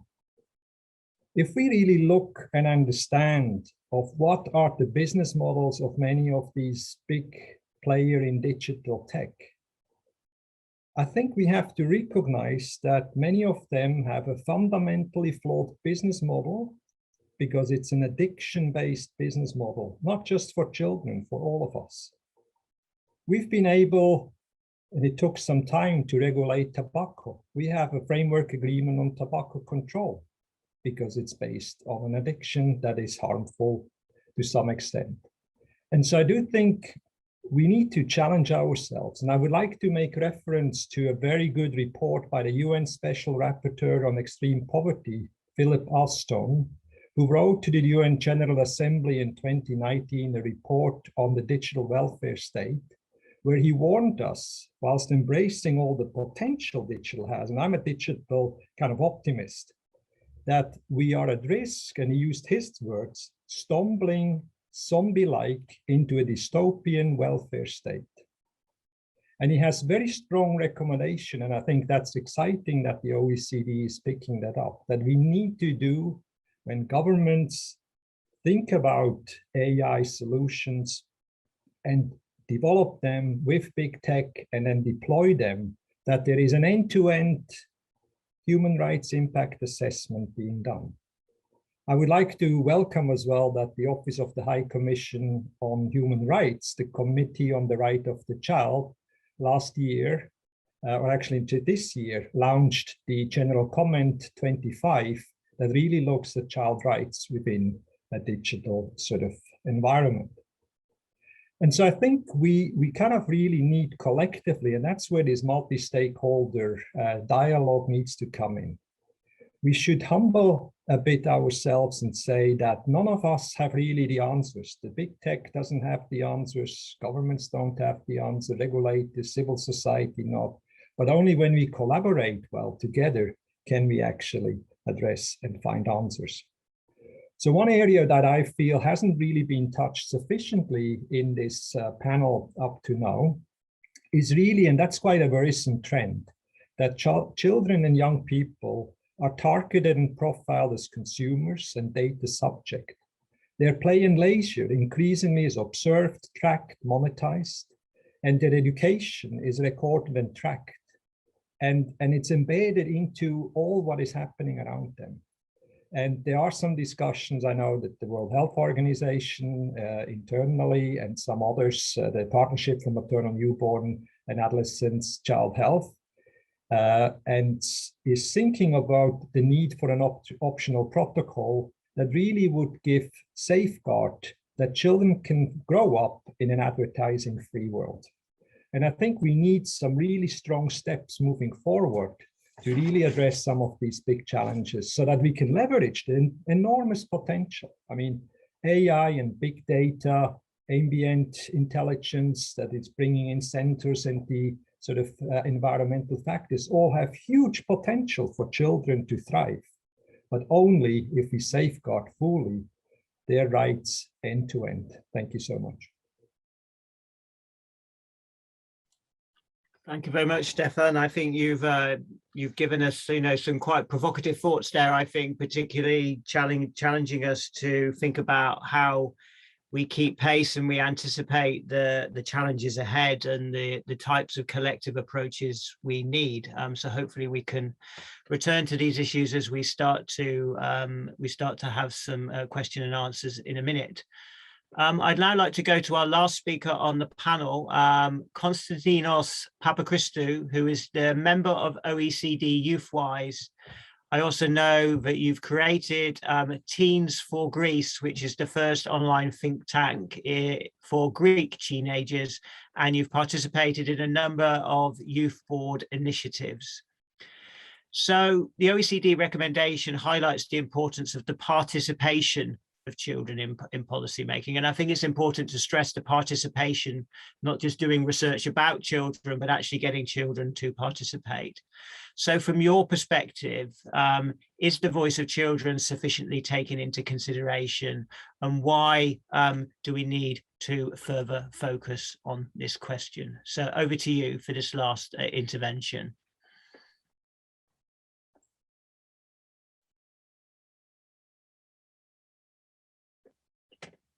Are you there, Konstantinos?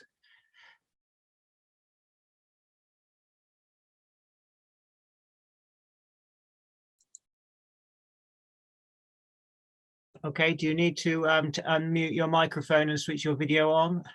Is there a technical problem?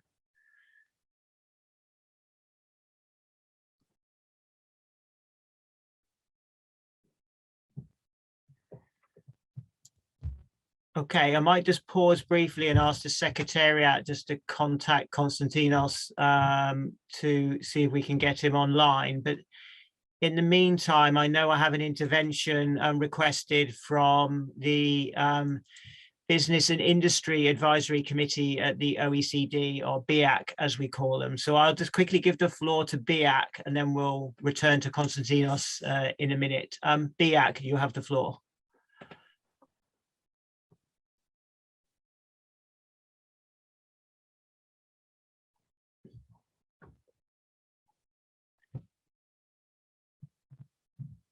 Okay, is the representative from BIAC still here?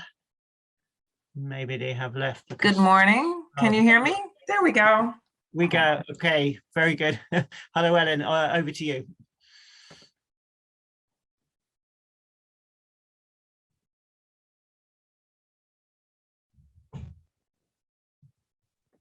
Are you still there, Ellen? Yes, I've just gotten a message that the host has muted everybody. Perhaps that's not true. Can you hear me now? I can hear you fine. Yes, over to you. Okay. Good morning, everybody. Thank you. Yes, I'm Ellen Blackler from the Walt Disney Company. I'm representing BIAC, the business at OECD organization. We've been involved in this process since the beginning, so just wanted to take a minute to recognize all the hard work and thank everyone for the good discussion today. We, of course, were part of the process that agreed that this next step would be taken, and we really look forward to commenting on the draft. I think it covers so much good information and has such a good perspective.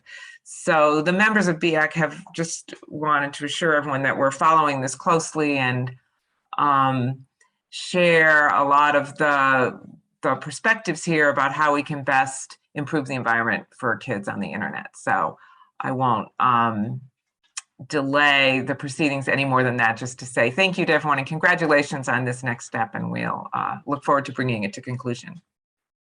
Okay, thank you very much, Ellen, and we look forward to further collaboration with the business community via OECD. Can I just check with the Secretariat? Do we have Konstantinos on the line now? We asked him to call in. He seems to have some problems with. Okay, I think I'll go to a quick question and then we'll see whether we can fit him in. We're running short of time, so I'm probably just going to ask one question now, and perhaps I'll ask this one to Sonia first, and then see if the other panelists want to come in as well. So, particularly focusing on the role of parents and teachers and the support they need. and the particular challenges for parents. I think that was highlighted in one of the questions in the chat in terms of how can parents understand, you know, neurotechnologies and the detailed challenges of the different types of technologies that are now being developed for the metaverse, for example. So how can we support parents and children, and what role can the private sector, academia and the public sector play in this? Could I just ask you to comment on that briefly, Sonia? Absolutely. Thank you. This is one of my favourite questions, having spent the last few years doing lots of research with parents. You know, in a way, the simple answer is that this is an incredibly challenging question. Parents are really hungry to know, and they want to understand, and they want to take the responsibility for their children. But these are, when I ask experts where children's data goes, or what are the risks of the latest app, the experts don't know. So advising parents is incredibly hard. I think the number one rule must be ask the parents, you know, bring them into the process, bring them into the consultation. I think a second is, which will go against a bit some of the commercial sensitivities in this area. Parents want a one-stop shop. They don't want necessarily advice from lots of competing sources that they have to weigh. They want the one place. But they also do like one just-in-time information. So when their child is using any particular game or app or service, they would love a little kind of parent button or family button or somewhere to get the information they need there. As with children, parents can will only really make use of information that has consequences for their actions. They don't want the enormous map of the data ecology if they have no control over it. They want that control, but you know, that's where parent understanding has to dovetail with the regulation of the larger digital space. What they definitely want is to know where they have agency. Where can they complain? Where can they get information that's appropriate to their child?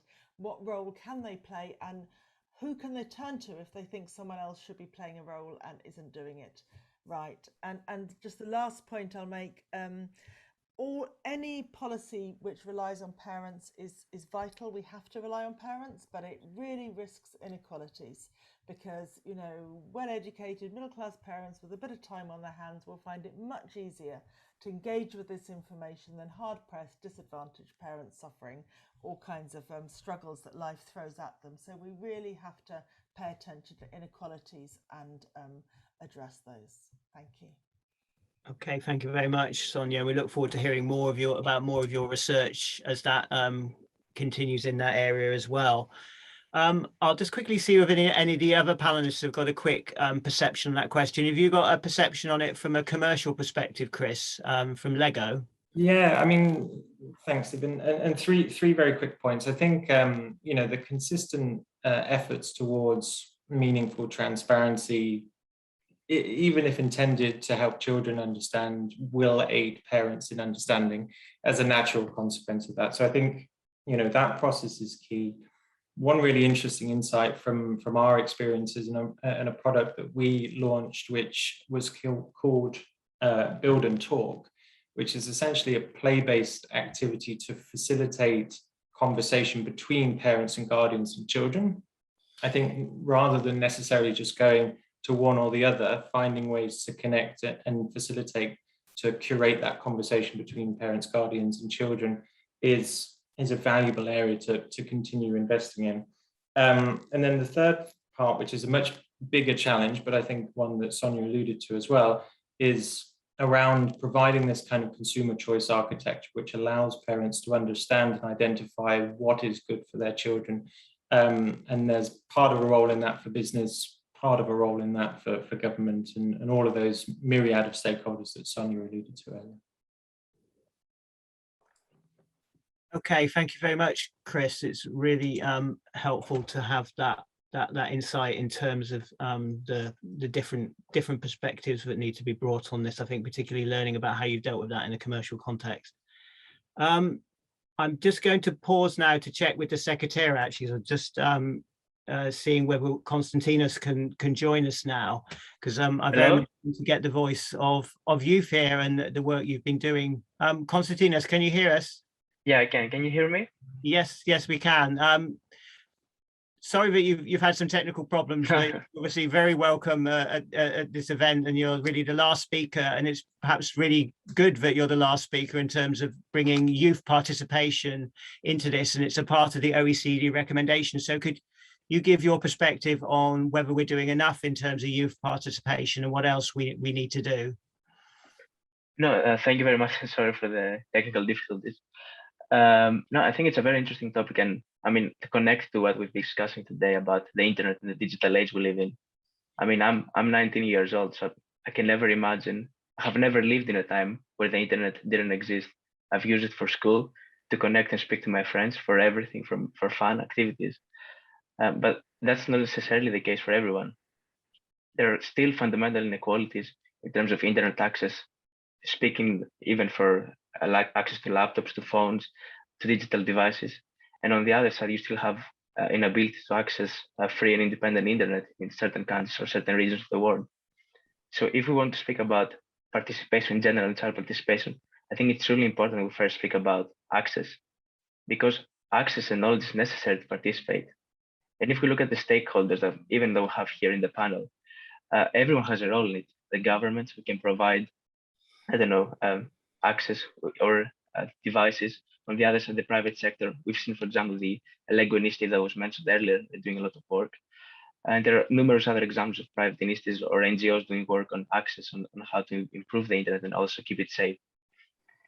And it's obviously also the issue of data protection, what can be done and what's the balance between freedom and protection. So I think definitely accessibility is really important. And to me, it's not true child participation if someone cannot access it. For example, in today's session, a child in a part of the world where they don't have internet, they can't watch this seminar, or they couldn't participate. So if we want to access these children, we need to find the deep-rooted inequalities that we face around the world. And there are numerous opportunities that exist, but at the same time, there are many disadvantaged children who cannot access them. So to now answer your question about the current state of child participation, I don't think it's perfect, but I've definitely seen some progress. And I think the key issue that we're lacking is children or young people in general are often used as a decoration. For example, there'll be events and they would say, oh, look, we have young people there with us. They support our work. Well, in reality, it should be a partnership to me. They should be seen as equal partners in all forms of decision making.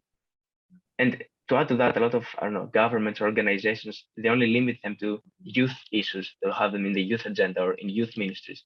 While instead, children should participate in all forms of governance, for example, for education, for the environment, for everything, for even now for the digital age, it should be involved in everything, not just youth issues. And to me, if I had to describe it and bring in a bit of my Greek heritage, I would use a metaphor of the Olympic torch. It reminds me of when the older generation passes the torch to the new generations and they both hold it. To me, that's youth participation, and it's about coming together, different generations, speaking and cooperating and working together for common causes. And I think both sides, in a way, have done some wrongdoings in the past. We hear a lot from young people saying, oh, decision makers and older people do not care about us. They don't want to listen to us. And I don't think that's necessarily true.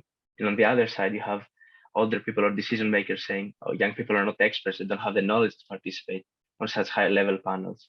And instead of building into a bridge of intergenerationalship, we get two groups antagonizing each other, which I think is really bringing more into the problem instead of providing solutions. So I think child participation is really important, first of all, because it's really empowering for the young person. I know from my experience, I would hear other children that would tell me, this is truly an opportunity where I can be myself. In my home, I'm trapped in a certain situation or in an environment where I can't express myself. And here I'm free to share my experience and my stories. And I think nowadays we're a bit trapped in democracies where we're seen maybe as numbers instead of individual with stories and experiences. And I think that's something really powerful in youth participation, that it inspires people, it creates stories and it creates narratives. I think that's what we're lacking. And finding individuals behind the numbers is truly something powerful to me.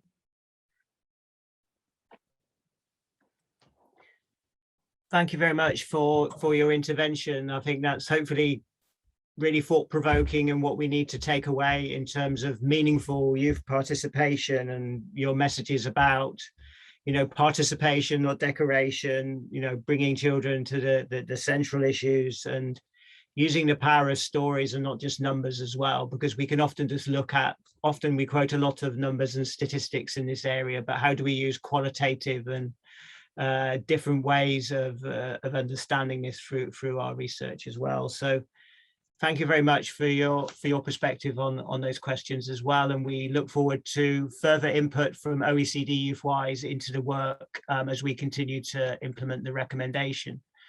I think sadly I'm going to have to draw the panel to a close now. I think, you know, we've had so many different perspectives have come forward today in terms of the different interventions we've had. As I said, I think we could have gone on a lot longer, but I need to draw these discussions to a close. I'll just make a couple of final observations. I think what we've heard all about today, I think, is the importance of a holistic approach, a joined up approach that addresses all of these different issues. So we heard about data protection earlier and the importance of a by design approach in addressing the different risks around data. Also the importance of understanding the different ages of children and age appropriateness, and the importance of addressing the challenge of age verification, where we've still got some more work to do on the technical solutions and global standards there. And the importance, I think, of collective enforcement action from data protection authorities. So I think, particularly quoting Ginevra from Italy, in terms of, you know, acting with a single voice, homogeneous action is the most harmful and most powerful action in terms of actually tackling the challenges that we see in this area. I think learning about stakeholders in that sort of wraparound approach that Sonia talked about earlier is really important. I think it's important to learn from industry leaders such as Lego in terms of how they're embedding this into, you know, exciting and innovative products in terms of what they're doing. I think we need to learn about partnerships. So how do NGOs work with government, as we saw in France? How do we anticipate and change the way we regulate, that we heard from the Botner Foundation? And then lastly, those closing comments we've had from the OECD Youth Voice in terms of how we put children at the center of our ongoing considerations. So today is the launch of the OECD recommendation. It's not the end of this story. We will now develop implementation guidance at the OECD. And, you know, there's lots of action that's needed. And, you know, there's many more steps to take in terms of particularly global collaboration in this area. And we look forward to our work in playing our part at the OECD on this. So thank you very much for everybody for their participation today. Thank you for the Secretariat for all of their hard work for bringing this to fruition. And we wish everybody good luck in their work in this area, and we look forward to speaking to you again soon. So thank you very much.